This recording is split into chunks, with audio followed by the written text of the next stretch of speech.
We are going to kickstart with what I do think is the biggest betrayal, arguably, in British history. Labour is planning to move asylum seekers, illegal migrants and foreign nationals into brand new housing developments, quite possibly near you. Now, I sat on this very sofa and I warned you about this before the last election. I warned you in June, then I warned you in July, then I warned you in September, December, January and February. And you know what happened at the time? People on the left, they said this is dangerous, racist scaremongering. This will never happen. Well, what's happened today? It's proven to be the truth. And I want to read this to you now because it's a new document published by the Treasury's new Office for Value for Money. And this is what it states. It makes clear that Sir Keir Starmer's plan to build between 1.5 and 1.9 million new homes in England by 2029 will help reduce the need for asylum seekers to be funneled into hotels. Well, what do you make of that, then? Is that not cast iron guarantees that Labour are going to put asylum seekers in these new houses that are quite possibly going to be built at the back of your house? But, oh, don't worry, you'll have a say in vetoing where these houses are built, won't you? Oh, no, because it looks as though local councils are going to have some of those powers stripped away from them. Instead, planning officers are going to be deciding where these houses are put. So your elected local officials will not have much of a say when it comes to vetoing them.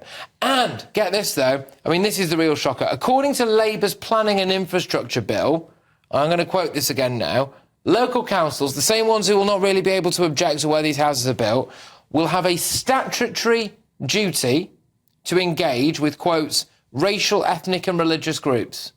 So what does that mean? Again, for you, in your area. Where are these houses going to be built? Well, because of the sheer number and volume of houses that Labour have promised to build, they are going to have to be built on a lot of green belt land. That means the English countryside. It means areas with a strong sense of English culture. It means areas where people, OK, may have been born into, but they also might have worked hard, paid tax all their lives, saved up and chosen very deliberately to go to live. Places with a strong sense of English culture. And Labour is going to slap a housing development on there and quite possibly move in a load of Somalians, Eritreans, Iraqis, Afghans and, of course, the Sudanese. The number of people in asylum hotels has risen significantly under the Labour Party. We are set for a record year of channel crossings, and that has happened despite sending hundreds of millions of pounds to the French, who today on GB News were filmed waving as small boats set sail. Asylum appeals are up 500%, and the news network Al Jazeera, who I must admit I don't think often do fine work, but they interviewed some Sudanese men who were on their way to Britain, and they asked them, why? Why are you coming here? And they gave a very clear answer. They said because it's easier to get asylum here, and 98% of Sudanese asylum seekers were accepted in 2023. So they all know the score, don't they? It's easy to get to Britain. It's easy to stay in Britain. Now, mark my words, I've said this before, and I'll say it again now. They are going to use these new homes to change the English countryside and the English way of life there forever.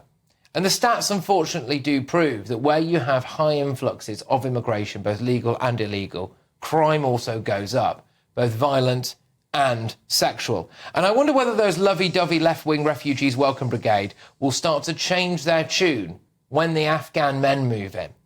I mean, you hear things from Angela Rayner. Bridget Phillipson did a tweet, for example, just yesterday saying we've got however many thousand new Sparkies to go and help build the homes of the future. I want you to always ask this question. Who is going to live in those homes? Because now we know. And I will say this to you. It is not racist to want your area, the place that you live, maybe the place that you were born, the place that you want to raise your kids. It's not racist to not want to turn that into a third world dumping ground. And where are the homes for British veterans? Where are the homes for young single mums? Where are the homes for vulnerable pensioners? Where are the easy, affordable homes for a recently married young couple who work hard and pay their taxes but are on two relatively low salaries? No, those homes are going to go to other people. Let's get thoughts from my panel this evening. We've got Carol Malone here with us, Daily Express columnist. I mean, we were calling about this, we were saying about this, we were told this was all rubbish, this was lies, this was racist nonsense. It's happening. Homes are going to be built, brand new homes, and they're going to be given to Eritreans, to Afghans, to Iraqis, etc., before British citizens. You know, there will be riots on the streets if this actually happens, you know. And the thing about, if I was from those countries, I'd want to come here too, because why wouldn't you? If you're going to get a free house, if you're going to live in a 4-star hotel with laundry service and room service, and if you're going to be there for a minimum of 4 or 5 years, which this paper also says, that they're going to be there for that long, I want to come. So the very simple thing we have to do is to make coming here less attractive. If we said to everyone coming here, if you don't come here with legal paperwork, you don't get housing, you don't get benefits, you don't get support, you have to go after, you'll be deported. They would not be coming. France puts up their asylum seekers in tents. We are the only country that I know of that puts asylum seekers in hotels. And what I hadn't known until I read today is that if you come here as an asylum seeker, your very first day, you are given some form of housing, some sort of shelter. What happens when someone in our country, when a Brit who's lived here all their lives falls on hard times? Our homeless are left to rot on the streets. Walk outside the studio under the underpass. There's 20 tents there of homeless people because they don't have anywhere to live. There are people who work here at GB News, and I'm not saying this, by the way, because I'm one of them, and people very close to me as well, who don't want to walk home from work because of that. Because there's a roundabout full of illegal immigrants just there. Yeah. You know, why is that? But, you know, why are we the only country that, you know, there are a few countries that take most of the refugees, and we're one of those countries. And we are probably the most popular country because of the... We have no obligation, we have no duty to provide houses and free hotels for migrants. We should build massive detention centres, put them in there. It's not quite so attractive then. But how dare Labour build a load of new homes and put asylum seekers in there? Well, I don't think they're going to, Patrick. I honestly believe that's not going to happen. Well, what it actually says, what it says, Carol, is that the provision of new homes will ease the need for hotels. I think the reason is partly because what the government wants to do is two things on asylum. One is it wants to do offshore processing, which is really important. It's now looking, which I was always saying. With Rwanda. The difference with Rwanda was going to be exporting the problem to Rwanda. People were going to be dealt with under Rwandan law. This is about doing people in the Balkans under British law, just as the Italians are doing it under Italian law in Albania. So offshore processing is hugely important so that people never come here, so they're not being put up in hotels. Are you saying that's because in they're doing process it now? It's the government. The government is actively looking at it now. Yes, it's been. And why is there a document that says that these new homes, 1.9 million new homes in England alone, in the next 4 or 5 years, is going to help ease the use of asylum seeker hotels? Because what's going to happen is that frees up other accommodation. So it's not that the asylum seekers go into these hotels. What they want to do is they want to buy low-quality housing, which is not like family homes, which are going to be the ones that are being built, which is what you see Angela Rayner wandering around in a hard hat. No, what they're going to do is effectively get what Carol was talking about. Second-hand houses. No, not second-hand houses. What they're going to do is effectively get sort of student-style accommodation, but not as glamorous as some student-style accommodation, because we've got to get people out of the hotels. I mean, Jay, you know as well as I do that the bill the Tories ran up to keep people in hotels for months and years. But Matthew, it's less... more migrants in hotels than there was under the Tories. Well, it's less than the current government spending. I'm not saying the Conservatives got everything right. We certainly didn't. But actually, Keir Starmer came in. He said he had a plan. He said he was going to smash the gangs. He said he was going to get the French to take to stop people on the beaches. None of that has happened. We have record numbers. The facts are we have record numbers of people crossing. We have record numbers of people in hotels.